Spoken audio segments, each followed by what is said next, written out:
Hello friends, स्वागत है आपका अपने यूट्यूब चैनल डाउट बस्टर में। और इस पर्टिकुलर वीडियो में हम बात करेंगे डिफरेंट टाइप्स के सेल सिग्नलिंग्स के बारे में। तो आइए शुरू करते हैं।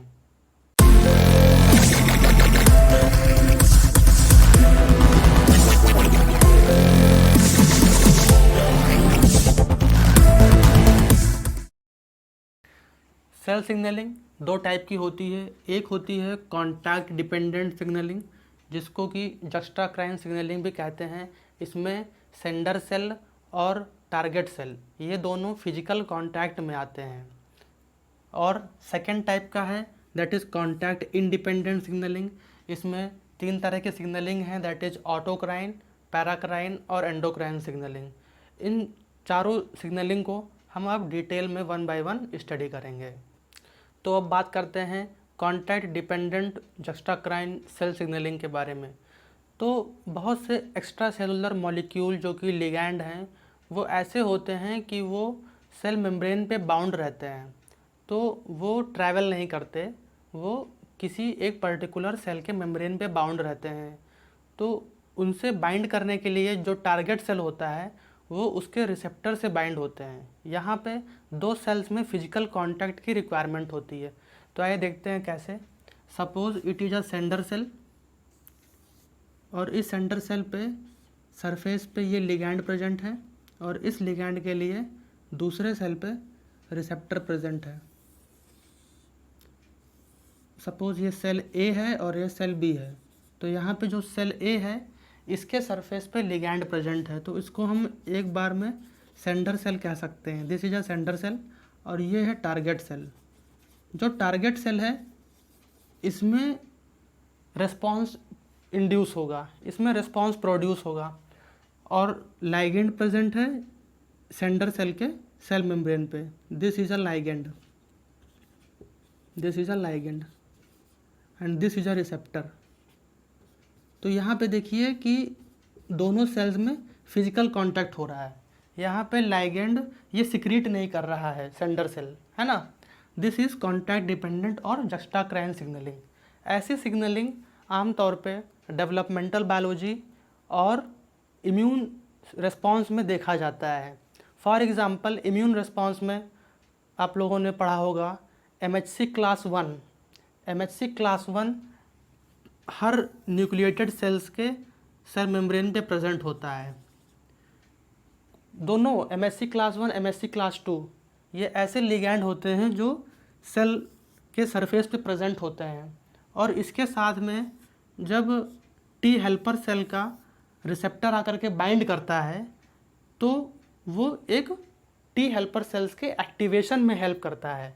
सो this is the example of contact dependent juxtacrine signalling.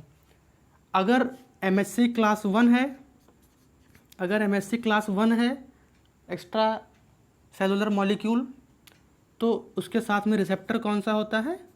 CD8 receptor होता है। अगर MHC क्लास 2 होता है लिगैंड, तो इसके लिए CD4 रिसेप्टर प्रेजेंट होता है जो कि टी हेल्पर सेल पे प्रेजेंट होता है। तो इस तरीके से टी हेल्पर सेल का एक्टिवेशन होता है।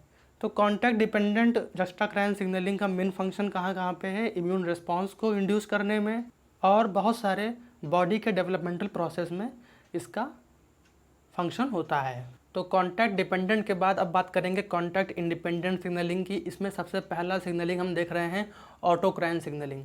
ऑटोक्राइन सिग्नलिंग में होता क्या है कि जो सेल होती है वो एक्स्ट्रा सेलुलर मॉलिक्यूल प्रोड्यूस करती है जो कि केमिकल मैसेंजर के टाइप का होता है, और यही केमिकल मैसेंजर्स उसी सेम सेल के रिसेप्टर पे जाके बाइंड करते हैं और उसी पर्टिकुलर सेल में रिस्पॉन्स क्रिएट करते हैं।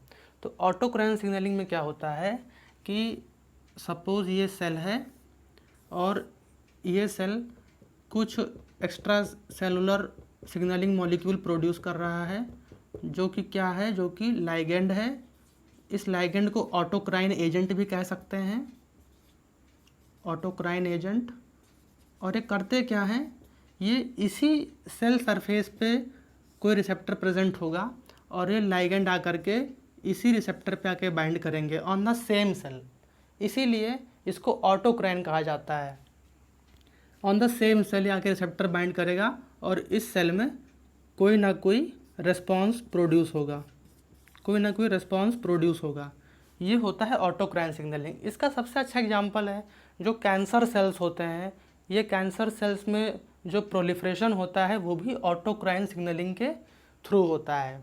एज वेल एज मोनोसाइट्स जब किसी एंटीजेंस के कांटेक्ट में आते हैं तो मोनोसाइट्स भी interleukin 1 that is a cytokine, interleukin 1 नाम का लाइगेंड प्रोड्यूस करते हैं और ये जा करके रिसेप्टर पे बाइंड करता है मोनोसाइट के और फर्दर रिस्पॉन्स प्रोड्यूस होता है। इसी तरीके से टी लिम्फोसाइट के प्रोलिफरेशन में भी ऑटोक्राइन सिग्नलिंग ही इन्वॉल्व होती है।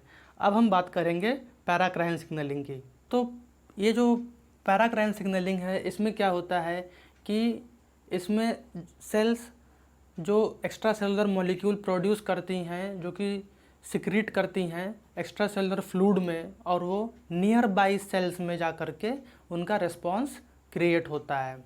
तो पैराक्राइन, पैरा मीन्स पैरेलल, मतलब उस सेल के आसपास में जो सेल्स हैं, जो उनके लोकल एरिया में जो सेल्स प्रेजेंट हैं, उन सेल्स पे एक्शन वो करती हैं। तो आइए देखते हैं कि पैराक्राइन सिग्नलिंग क्या होता है। सपोज ये एक सेल है दैट इज़ सेल ए, और इस सेल से कुछ एक्स्ट्रा सेलुलर मॉलिक्यूल्स सिक्रीट हो रहे हैं जो कि लिगैंड है। These are extracellular molecules that are ligand. और इसके आसपास में बहुत सारे सेल्स प्रेजेंट हैं। सपोज ये उसके नियर बाई सेल्स प्रेजेंट हैं, all these.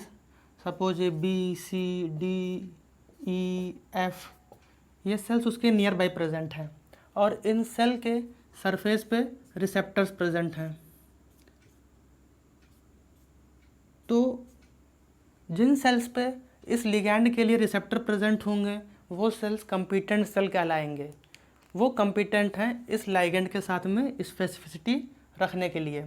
As well as होता क्या है पैराक्राइन सिग्नलिंग में, जो सेल्स क्लोज प्रॉक्सिमिटी में हैं, क्लोज प्रॉक्सिमिटी में, तो यहाँ पे देखिए जो बी सेल है और जो सी सेल है ये ज़्यादा क्लोज प्रॉक्सिमिटी में है उस सेल के जो सेल लिगैंड प्रोड्यूस कर रही है। दैट इज़ वाई इनके साथ में लिगैंड और रिसेप्टर की बाइंडिंग एफिनिटी ज़्यादा होगी बी और सी सेल के साथ में कंपेयर टू ई और एफ सेल। ई और एफ सेल्स देखिए काफ़ी डिस्टेंस पे हैं, ये डिस्टेंस बढ़ जा रही है, ये क्लोज प्रॉक्सिमिटी में नहीं है, नियर बाई प्रेजेंट नहीं है, इसीलिए इनकी कंसंट्रेशन, लिगैंड की कंसंट्रेशन वहाँ तक पहुँचते पहुँचते काफ़ी कम हो जाएगी और जो सेल्स फार अवे हैं वो कम्पिटेंट नहीं हैं, उनमें लिगैंड रिसेप्टर की बाइंडिंग उतनी स्पेसिफिक नहीं होगी जितनी स्पेसिफिक उन सेल्स में होगी जो आसपास में प्रेजेंट हैं। तो ये है पैराक्राइन सिग्नलिंग। इसका सबसे अच्छा एग्जांपल होता है डेवलपमेंटल पोर्शन में, जैसे WNT सिग्नलिंग हो गया, TGF बीटा पाथवे हो गया, FGF हो गया। ग्रोथ फैक्टर्स, मतलब एक हिसाब से जब ग्रोथ करवाने की बात होती है बॉडी में तो वहाँ पे ये पैराक्राइन सिग्नलिंग एक्चुअली परफॉर्म करते हैं। अब हम लोग देखेंगे एंडोक्राइन सिग्नलिंग। एंडोक्राइन सिग्नलिंग एक लॉन्ग रेंज की सिग्नलिंग होती है। इसमें बॉडी में डिफरेंट टाइप्स के एंडोक्राइन सेल्स प्रेजेंट हैं जो कि as a hormone ligand produce करते हैं और ये hormones through blood different body parts में ट्रांसपोर्ट होते हैं और डिफरेंट सेल्स में जा कर के ये एक्ट करते हैं। तो इसमें सबसे अच्छा एग्जांपल है जैसे टेस्टोस्टेरोन हार्मोन हो गया, प्रोजेस्टेरोन हार्मोन हो गया, मींस जो गोनाडोट्रोपिन्स हैं ये सारे एंडोक्राइन सिग्नलिंग फॉलो करते हैं। हमारी बॉडी में एक एंडोक्राइन ग्लैंड है that is pancreas. Pancreas insulin secrete करती है जो कि एज अ लाइगेंड है और ये जा कर के अपने रिसेप्टर से बाइंड करती है डिफरेंट बॉडी सेल्स पे और ये रेगुलेट करती है ग्लूकोज के अपटेक को। तो ये है ओवरऑल एंडोक्राइन सिग्नलिंग। तो सबसे पहले एंडोक्राइन सिग्नलिंग क्या है तो आइए देखते हैं। सपोज ये एक एंडोक्राइन सेल है और ये एंडोक्राइन सेल कोई स्पेसिफिक लाइगेंड प्रोड्यूस कर रहा है। Suppose this is a ligand और ये लाइगेंड क्या हो सकते हैं, ये हार्मोन्स होते हैं बेसिकली। और ये हार्मोन्स कहाँ ट्रैवल करते हैं, ये हार्मोन्स ट्रैवल करते हैं ब्लड वेसल्स में, ये आएंगे ब्लड वेसल्स में ये हार्मोन्स, और ये ट्रैवल करेंगे थ्रू दी ब्लड वेसल्स, और ये बॉडी में किसी भी पार्ट में इनका एक्शन देखा जा सकता है। तो ये लाइगेंड्स ट्रैवल करके डिफरेंट बॉडी पार्ट्स में जगह जगह पे ये as a target cell act करेंगे। ये रिसेप्टर है, यहाँ पे लाइगेंड आ गया, ये रिसेप्टर है, यहाँ पे ये लाइगेंड आ गया और इसमें एक्शन प्रोड्यूस कर दिया। तो एंडोक्राइन सिग्नलिंग जो होती है समरी में, ये लॉन्ग रेंज सिग्नलिंग होती है, जहाँ पे ये लाइगेंड बन रहा है, इसकी जहाँ सिंथेसिस हो रही है, इससे कहीं दूर काफ़ी लार्ज डिस्टेंस में ये इनका एक्शन होता है।